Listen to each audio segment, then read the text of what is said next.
Israel realiza importante ataque contra o reator nuclear em Arak, mais uma vez atacando o programa nuclear iraniano. Será que existe risco de vazamento e caos ali nuclear na região? Falar também sobre o importante ataque que o Irã realizou com uma série de mísseis balísticos, sendo que alguns foram bem sucedidos pelos ideais iranianos, claro, pegando, por exemplo, no hospital de Soroka e também no território de Tel Aviv, importante centro econômico e político do país. Eu diria que isso muda radicalmente o conflito, porque dá argumento para uma ofensiva maior israelense. Tanto que o Benjamin Netanyahu coloca que o Irã vai pagar o preço total e o próprio Israel Katz, responsável pela defesa do país, alega que o Ali Khamenei não pode mais existir. Talvez estejamos assistindo o fim da queda do regime iraniano. Vamos discutir aqui no vídeo, até porque os Estados Unidos já aprovou um plano de intervenção no território iraniano, está aguardando apenas os últimos detalhes, e segundo o próprio The Wall Street Journal, New York Times e outras mídias americanas. E a gente vai repercutir também quais são as possibilidades com a queda do regime iraniano. Qual é a possível resposta que o Irã pode dar à entrada dos Estados Unidos no conflito, e também falar um pouquinho sobre o Irã, que está tentando fazer uma mediação, segundo o próprio New York Times, mas já cogitando a queda do seu governo. Vamos discutir se de fato isso representa a ascensão de uma democracia no Irã, caso tenha a queda do regime dos ayatollahs. Para finalizar, pessoal, falar um pouquinho também sobre a Finlândia, que deixará a Convenção de Ottawa, que é uma convenção que fala sobre minagens terrestres, o que mostra uma tensão cada vez maior com os russos, e também a definição do Departamento de Estado dos Estados Unidos, em conjunto com o governo Trump, que vai fazer uma vistoria muito maior na emissão de passaportes, já que considera que é um privilégio entrar nos Estados Unidos. Redes sociais vão ser totalmente vistoriadas. Se vocês querem entender um pouco mais sobre esses assuntos, e muito mais também sobre geografia, geopolítica, atualidades, política, polêmicas, enfim. Tudo para você se manter sempre bem atualizado. Já se inscreve no canal, deixa o like, compartilha esse vídeo, que eu, professor Ricardo, conto muito com a sua ajuda. Belezinha? Pessoal, para quem não sabe, a Nomad, que é a maior e melhor conta internacional do Brasil e parceiraça aqui do canal, está oferecendo para você a possibilidade de comprar dólares com as melhores taxas do mercado, mais de 3 milhões de usuários no Brasil, a maior conta internacional do nosso território, e ainda utilizando o meu cupom, já que é parceiraça aqui do canal, e dá uma possibilidade sensacional para vocês, de na sua primeira compra de dólares, ganhar 2% de cashback. Sim, as melhores taxas, e ainda você compra o dólar e ainda ganha cashback ali na sua carteira. Além disso, a Nomad aceita em mais de 180 países, então para viagens internacionais, galera, acho que é o jeito mais prático até de você comprar os dólares. Quando as taxas dos dólares estão menores, eu, por exemplo, acho, né, não é com recomendação de investimento, claro, mas acho que o valor abaixo de 5,50 que está agora, eu estou diversificando um pouco minhas posições. E também pode ter acesso ao Nomad Explore, que é o melhor cartão de crédito, na minha definição, porque você vai ganhando cashback dolarizado, é o único do Brasil que conta com esse dispositivo, e ainda vai ganhando pontos que não expiram, na hora de você trocar por pontos, viagens, enfim, para eu que sou esquecido é sensacional. Então, link na descrição, ou QR Code, pessoal, cupom Ricardo40 fonte, tem acesso até 2% de cashback. Tamo junto? Então, bora lá pro vídeo, pessoal. Como eu falei para vocês, Israel fez mais um importante ataque. A gente sabe, né, que Israel vem fazendo ataques importantes contra cientistas, contra posições militares, agora possivelmente também contra posições governamentais do Irã, e vem atacando o seu programa nuclear.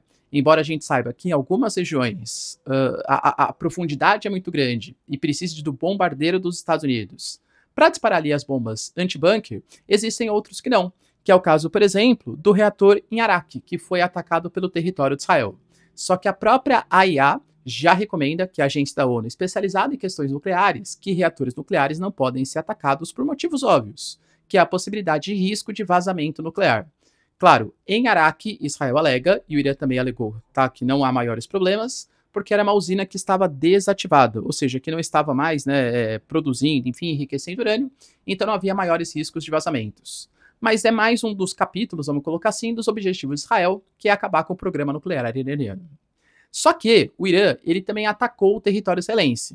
E como eu falo para vocês, mísseis balísticos não são simples de serem defendidos. Por mais que Israel tenha conseguido interceptar grande parte, quando você dispara ali dezenas de mísseis, alguns acabam vazando pela defesa aérea israelense, e até trouxe para vocês que os sistemas Arrow, por exemplo, adquiridos de Israel, 2 ou 3, talvez estejam se esgotando. Não é palavras de Ricardo Marcílio, é palavras do The Wall Street Journal. Até por isso, talvez os americanos estejam colocando suas posições militares, ajudando a interceptar mísseis, drones, equipamentos, porque Israel é um país até que limitado, vamos colocar assim geograficamente, né, falando, tá? E precisa de apoio, claro, internacional para conseguir defender dos mísseis balísticos. Tendo essa noção, o Irã disparou uma série de mísseis e 2 foram, eu diria que, bem-sucedidos pelas pautas iranianas, ou seja, conseguiram penetrar nas defesas aéreas israelenses. Desses mísseis que conseguiram penetrar, um chegou no hospital de Soroka, que é o principal hospital do sul do território de Israel, só que o Irã alega que o objetivo, na verdade, não era o hospital, e sim as instalações militares que estavam próximas da região. Segundo o Irã, o que aconteceu foi a onda de choque do míssil, né, do míssil balístico, que acabou causando ali feridos e tal. A gente fala, pessoal, dos ataques somando mais de 65 feridos, e no caso do hospital, tanto em Tel Aviv como também em Soroka, e no caso do hospital, a gente fala de um hospital que era o maior do sul do país, com mais de 1.000 leitos e cerca de 1 milhão de pessoas sendo atendidas nas proximidades ali daquele hospital. Em Tel Aviv também grande ataque, teve também, né, a derrubada ali, atingiu o prédio, tal, enfim, residencial. E por que eu falo que isso muda o paradigma do conflito? Porque até então, as baixas civis de Israel tinham sido baixas. E com as baixas civis sendo baixas, eu diria que Israel tinha poucos argumentos frente à comunidade internacional, e principalmente para pressionar os Estados Unidos para fazer uma mudança no regime iraniano. A gente viu, por exemplo, que na cúpula do G7 foi quase que unanimidade, né? Os países, eles defendem que o Irã tenha o fim do seu programa nuclear, alguns defendem com essa intervenção militar de Israel, o próprio Friedrich Merz da Alemanha falou que era o trabalho sujo que o Ocidente deveria ter feito, que Israel está fazendo agora, e outros defendiam que deveria ser algum tipo de negociação. Só que aí, quando você tem baixas civis, principalmente num hospital, é óbvio que isso é considerado como um crime de guerra pela comunidade internacional, e entendo, né, sem visão maniqueísta. Ah, professor, você vai falar o que Israel está fazendo em Gaza, tal, o tema do vídeo é Israel e Irã, tá? Então não estou falando que Israel é o bonzinho da história e que Irã é o malvado da história, né? Para com isso, tá bom? Mas a gente teve um ataque ali em posições civis. É óbvio que isso vai ter um aumento da pressão da comunidade internacional por ataques mais sensíveis. O próprio Benjamin Netanyahu colocou que o Irã vai pagar o preço total por esse ataque contra civis. Penso, galera, que um preço total para o regime iraniano é total mesmo, ou seja, pode estar se referindo a ataques contra posições governamentais, contra o próprio Ali Khamenei, e o Israel Katz, que hoje é o responsável pela defesa de Israel, alegou que o Ayatollah Khamenei não pode mais existir. Segundo ele, tá? Publicou nas suas redes sociais. O covarde ditador do Irã senta-se em bunkers fortificados e dispara tiros direcionados a hospitais e prédios residenciais. Esses são os crimes de guerras mais cruéis. E Khamenei vai ter ali a sua responsabilidade, né? Vai ter a responsabilidade. O primeiro-ministro e eu instruímos as IDF e as forças israelenses a aumentar a intensidade do ataque contra alvos estratégicos e também contra alvos governamentais. Ou seja, dando indicativo, galera, que não são só mais alvos militares ou de enriquecimento de urânio, ou cientistas que trabalham com enriquecimento de urânio, mas sim contra alvos governamentais. Na minha concepção, como eu trouxe para vocês, para mim, o grande objetivo de Israel é a derrubada do regime dos ayatollahs, porque o Irã é um país super estratégico, com grande reserva de gás, grande reserva de petróleo, um país super populoso, tem um exército super importante no Oriente Médio, e de fato, cara, ter um governo aliado aos Estados Unidos, a Israel, interessaria muito, claro, ao Estado de Israel. E aí que entra as declarações que a gente vem tendo, né, nos últimos dias, do filho do Shah Reza Pahlavi, colocando que, olha, se a gente derrubar o governo dos ayatollahs, saibam que a gente pode restaurar uma monarquia parlamentarista, ou seja, uma monarquia democrática, como já foi no passado. A gente sabe que o Shah Reza Pahlavi, por exemplo, era um grande aliado do Ocidente, e o Irã foi um dos primeiros países a reconhecer a existência do Estado de Israel. Então, penso eu que esse ataque pode ser a mudança de paradigma para que Israel justifique as suas ações contra o Ali Khamenei. A gente teve, por exemplo, até a própria mídia americana colocando que ontem, isso o Wall Street Journal, a rede CBS, por exemplo, colocando que o plano tático de ataque contra o Irã já foi aprovado. Só que o Trump ele ainda está um pouco reticente, muito mais por questões políticas do que exatamente por questões geopolíticas. Como eu trouxe para galera, hoje, por exemplo, a gente teve na Times Square, por exemplo, uma série de pessoas protestando contra a intervenção, ou possível intervenção dos Estados Unidos na guerra contra o Irã, colocando que a guerra é de Israel. E aí você tem os democratas, liderados pelo Bernie Sanders, por exemplo, criticando a possível intervenção. Você tem, inclusive, os MAGA, os Make America Great Again, os republicanos mais trumpistas, também colocando que o Trump deveria pensar na paz mundial e nas fronteiras americanas, e não ficar comprando brigas estrangeiras. O dinheiro do contribuinte americano tem que ficar nos Estados Unidos. Agora, o Trump, até por uma questão de alinhamento geopolítico e também representatividade geopolítica no Oriente Médio, uma região tão estratégica, também adoraria, claro, a queda do regime do Ali Khamenei. Mas percebe que existe uma parte geopolítica e política brigando nos Estados Unidos? É dentro desse contexto que o Trump, ele coloca que ele vai dar uma espécie de última chance, vamos colocar assim, né, de algum tipo de negociação com o regime iraniano, só que ele até fala que não está buscando um cessar-fogo, mas sim uma vitória completa, segundo os Estados Unidos, né? A gente não quer um cessar-fogo do Irã, que o Irã pare de disparar, a gente quer uma vitória completa. Entendo eu que vitória completa seria o Irã submeter ao fim completo do seu programa nuclear. A Rússia, a China, por exemplo, nesse caso já são contra os Estados Unidos. Falam que o Irã deveria ter o direito de ter o seu programa nuclear para fins pacíficos. Ou seja, até defendem que o Irã faça um acordo, mas um acordo em que o Irã possa manter o seu programa de enriquecimento de urânio, só que com vistorias internacionais. Aliás, como era feito antes do Trump sair do acordo que tinha sido assinado em 2015 pelos Estados Unidos, Irã e outros países ali da comunidade internacional. Então, assim, o Trump até aceita um acordo, desde que seja com uma rendição total, como inclusive ele já falou. Caso o Irã não aceite, prevejo que os americanos também vão entrar no conflito. Professor, e se eles entrarem, como que o Irã poderia reagir, né, a esses ataques? Então, galera, a própria mídia iraniana, ela vem compartilhando alguns dados importantes, e a gente sabe que a presença dos Estados Unidos no Oriente Médio é uma presença muito grande. Em 19 localidades diferentes existem bases americanas, que abrigam 40 mil pessoas. Hoje no Bahrein, no Egito, no Iraque, na Jordânia, no Kuwait, Catar, Arábia Saudita e Emirados Árabes, a gente tem a presença de militares americanos. Fora mais 2 porta-aviões ali posicionados, e o USS Nimitz, que foi deslocado do mar da China Meridional em direção ao Oriente Médio. Ou seja, militares e posições para serem atacadas é o que não falta. Mas, novamente, né? Se o Irã fizer uma agressão contra os Estados Unidos, é a desculpa perfeita, ou a justificativa perfeita, para os americanos aumentarem ainda mais a ofensiva e buscar a queda do Ali Khamenei. A gente sabe, galera, que grande parte dessas bases estão a mais ou menos ali até 2.000 quilômetros, que é onde os mísseis balísticos iranianos conseguem dar conta, tem esse alcance. Ou seja, as bases americanas estão sim sob preocupação. Será que ele atacaria essas bases? O Ali Khamenei já falou que sim, por exemplo. A gente pode pensar de um bloqueio de um Estreito de Hormuz. O Estreito de Hormuz, para quem não sabe, é uma região super estratégica que conecta o mar internacional à região do Golfo Pérsico, que é a região que tem a Arábia Saudita, que tem o Iraque, que tem os Emirados Árabes Unidos, que tem o Catar, que tem o Bahrein, países que são super importantes politicamente, militarmente e principalmente economicamente. Cerca de 20 a 30% de todo o comércio internacional passa pela região e um possível bloqueio do Estreito de Hormuz causaria um caos econômico, mesmo que talvez em curto prazo, porque algum tipo de ação militar aconteceria. Outro ponto, por mais que os grupos locais estejam enfraquecidos, tem o Hamas, a Jihad Islâmica, os Houthis, o Hezbollah, algumas milícias do Iraque, outras milícias na Síria, que poderiam ser utilizadas para fazer atentados, ataques contra civis, contra militares, enfim, americanos ali posicionados. Pensou que seria a possível resposta que o Irã poderia dar. Claro, se o Irã desse essa resposta, uma ofensiva ainda maior dos Estados Unidos e talvez até de Israel poderia acontecer. Eu tô vendo de verdade o Irã cada vez mais encurralado.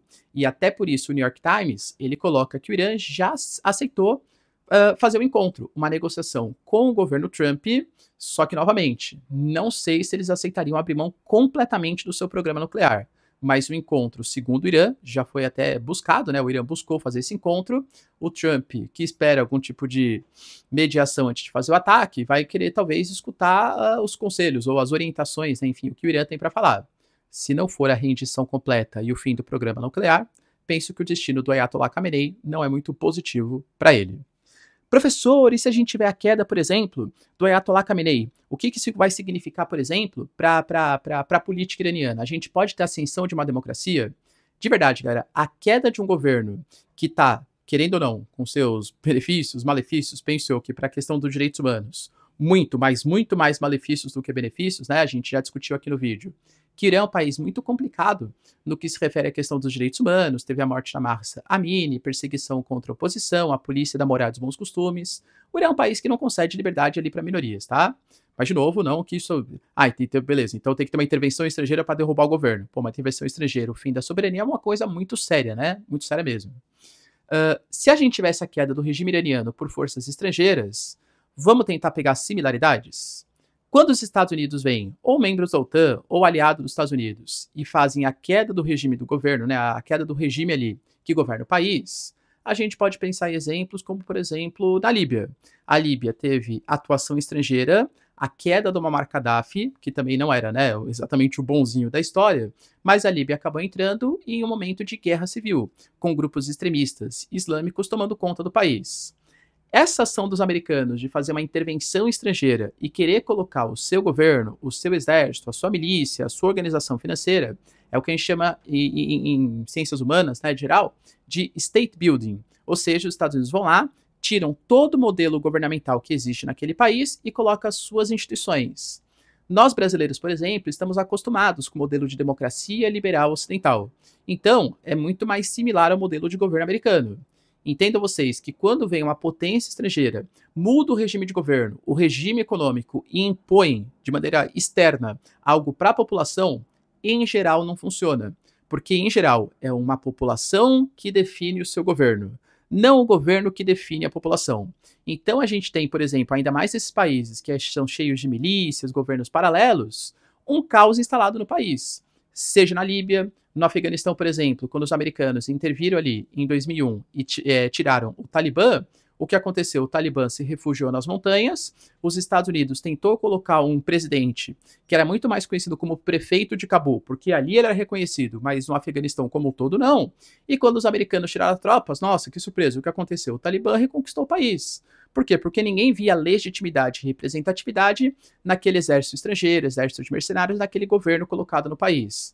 No Iraque foi a mesma coisa. A Síria agora, por exemplo, está com dificuldades. A Síria teve a ascensão do HTS depois de muito tempo de Bashar al-Assad, isso porque está contando com grande apoio da comunidade internacional. E aí, o HTS não é reconhecido como governo por várias milícias, vários grupos locais, entende? Então, é muito difícil pensar que na cabeça de alguns, né, vai rolar. Não, pessoal, fique tranquilo, porque vai ter a queda do Ali Khamenei, aí vai vir o filho do Shah Reza Pahlavi, vai ser uma monarquia constitucional democrática, o Irã ele vai ficar um país totalmente livre, vai acabar com a... Desculpa, cara, mas acho muito, muito, muito difícil que isso aconteça. Caso a gente tenha a queda do Ali Khamenei, movimentos de resistência, movimentos de oposição vão começar a se confrontar no país, e talvez o país mergulhe numa grande guerra civil, como foi o caso de Iraque, como foi o caso de Líbia e de uma série de outros países que acabaram combinando com uma intervenção estrangeira, principalmente aí dos Estados Unidos. Enquanto isso, cara, a gente tem também a Finlândia anunciando que vai deixar a Convenção de Ottawa. Para quem não sabe, a Finlândia recém-ingressa ali na OTAN, recém, mais ou menos, né? Mas assim, entrou há pouco tempo, se for comparar, né, com dezenas de anos. A Finlândia, ela anunciou que vai deixar a Convenção de Ottawa. Para quem não sabe, a Convenção de Ottawa, ela fala sobre o fim do uso de minas terrestres, pelos riscos que existem depois de época de guerra, depois que acaba o conflito, de morte de civis, regiões de minagens e tal, né? A Finlândia abandonou, alegando uma proteção do seu território. E é óbvio, galera, que isso tem a ver com a Rússia. A gente tem uma fronteira entre Finlândia e Rússia com mais de 1.200 quilômetros. A Finlândia vem restringindo mais, sim, a passagem de pessoas pela fronteira, e desde que a Finlândia entrou para a OTAN, ela foi tratada ainda mais como inimiga dos russos. Lembrando que Finlândia e Rússia nunca foram grandes aliados. Antes da Segunda Guerra Mundial, por exemplo, houve ali trocas de territórios, invasões, contra-ataques, enfim. E depois da Segunda Guerra Mundial, eu diria que se estabilizou um pouco mais, e a Finlândia tentou adotar uma postura de neutralidade. Muito mais para não confrontar os russos, mas não exatamente porque gostasse dos russos ou da União Soviética na época. Agora, a Finlândia anunciando o fim dessa política é mais um passo rumo à militarização das fronteiras entre Rússia e OTAN. E para finalizar, pessoal, o Trump, que em meio a toda essa questão Irã, Israel, etc., tem também que lidar com as questões internas, questões políticas também, sabe que tem uma política muito forte de restrição à entrada de estrangeiros no país, de imigrantes no país, e ele coloca mesmo, tá, que o direito ao passaporte americano é um privilégio e não obrigação dos Estados Unidos.